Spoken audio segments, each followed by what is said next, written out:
wajaba mongko wajib alaihi ing atase man apa atayamumu tayamum. Wa ghuslu sahih lan wajib mbasuh anggota kang sehat.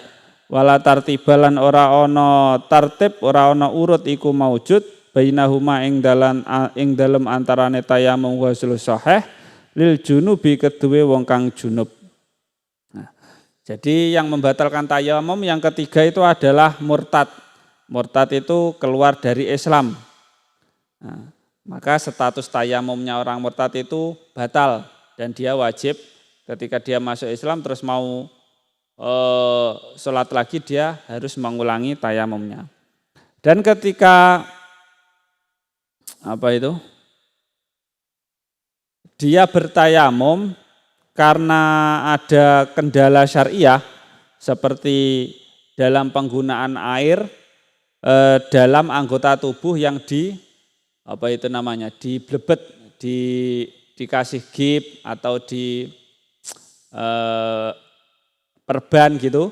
Nah, fa'ilam yakun alaihi satirun, maka dan dia itu tidak ada penutup, semisal karena lukanya itu terbungkus obat dan yang lain sebagainya, maka wajib baginya bertayamum dan membasuh anggota yang soheh, anggota yang sehat, dan tidak perlu urut ketika dia dalam keadaan junub.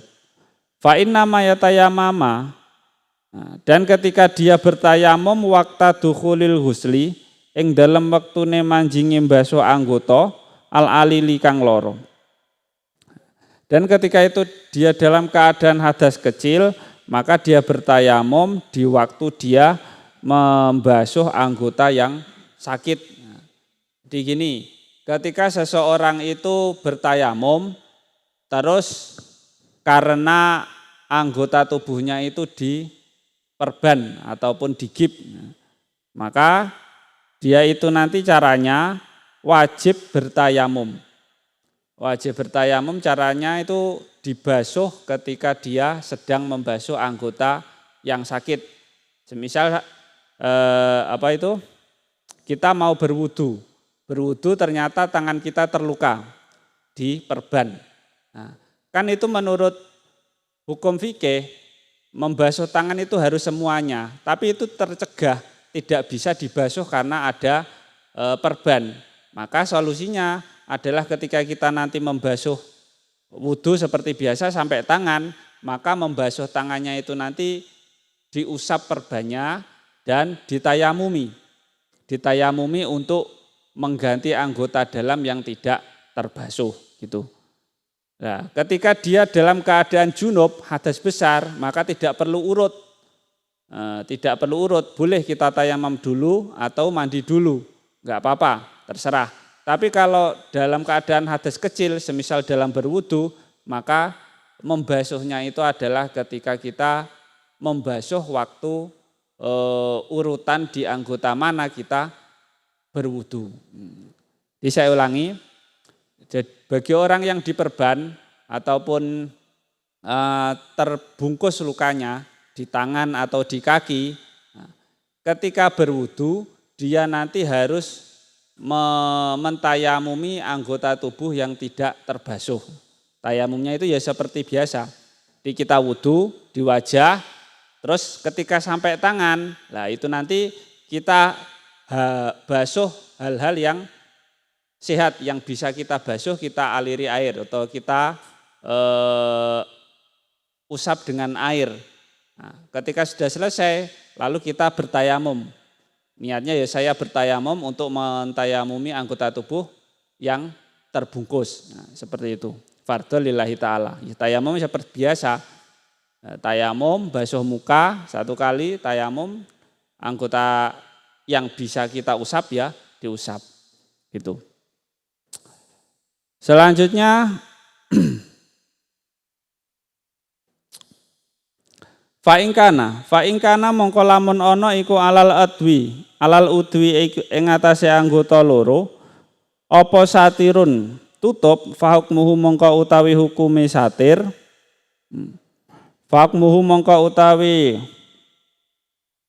hukume adwi iku matkurun kang den sebutake fi qaulil musannifi ing dalem pengucape Kyai Musonep. Rupane Shahibul Jabairi dawuh Shahibul Jabair. Wa Shahibul Jabairi utawi wong kang anduweni pira-pira perban iku jamu jabiratin lafat tersebut iku dadi jamake lafat jabiratin bi fathil jimi kelawan den fathah jime jabiroh. Wahia utawi jabiroh iku akhsyabun pira-pira kayu au qasbun utawa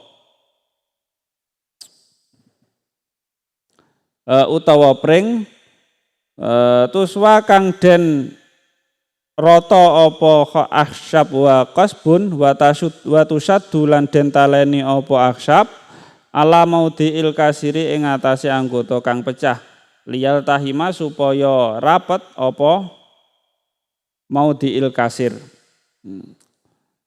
Wa Shahibul Jabair iku yamsuhu ngusap sapa Shahibul Jabair alaiha ing atase jabirah bil ma'i kelawan nganggo banyu.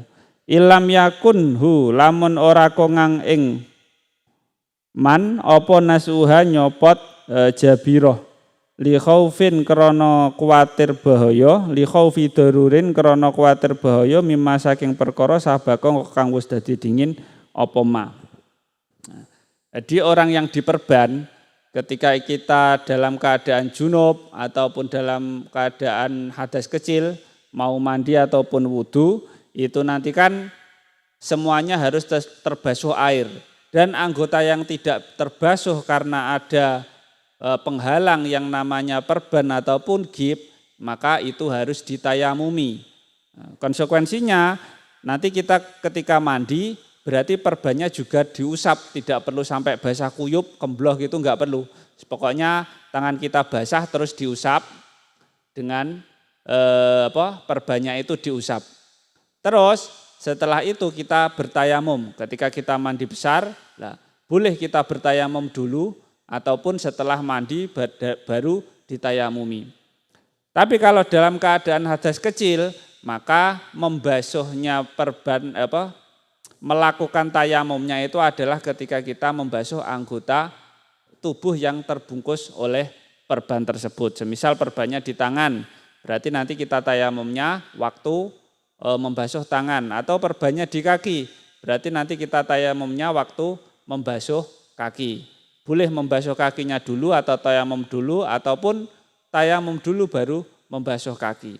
Jadi semisal kakinya diperban, menginjak paku akhirnya diperban kan, ataupun main sepak bola terus digip karena cedera akhirnya digip. Ya, untuk pengobatan itu tidak mungkin dibuka semisal. Maka nanti ketika kita membasuh kaki kan tidak perlu dibuka semuanya. Maka nanti adalah ditayamumi dulu. Sudah basuh wajah, muka, kepala, tangan sampai kaki. Nah, waktu membasuh kaki itu nanti kita tayamum dulu. Ya niatnya saya niat tayamum untuk mentayamumi kaki yang diperban. Fardhu lillahi ta'ala cukup. Nah, terus diusap wajah, terus mengusap tangan. Ketika sudah, lalu kita usap perban tersebut menggunakan air. Nah, seperti itu. Itu adalah pemahaman singkat tentang orang-orang yang terbungkus perban dan perban tersebut nanti anggota tubuh yang diperban itu nanti harus ditayamumi.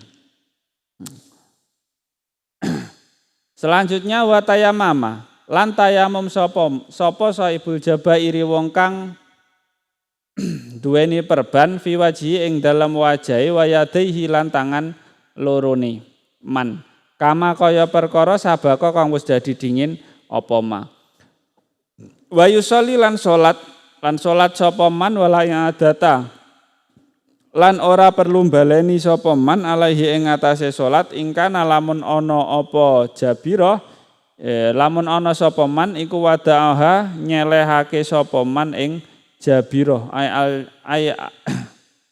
al jabairi ing atase pira-pira perban ala tuhrin ing atase tingkah suci. Wa kanat lan ana sapa man iku fi ghairi a'dha'i tayamumi ing dalem liyane anggotane tayamum. Nah, jadi seseorang nanti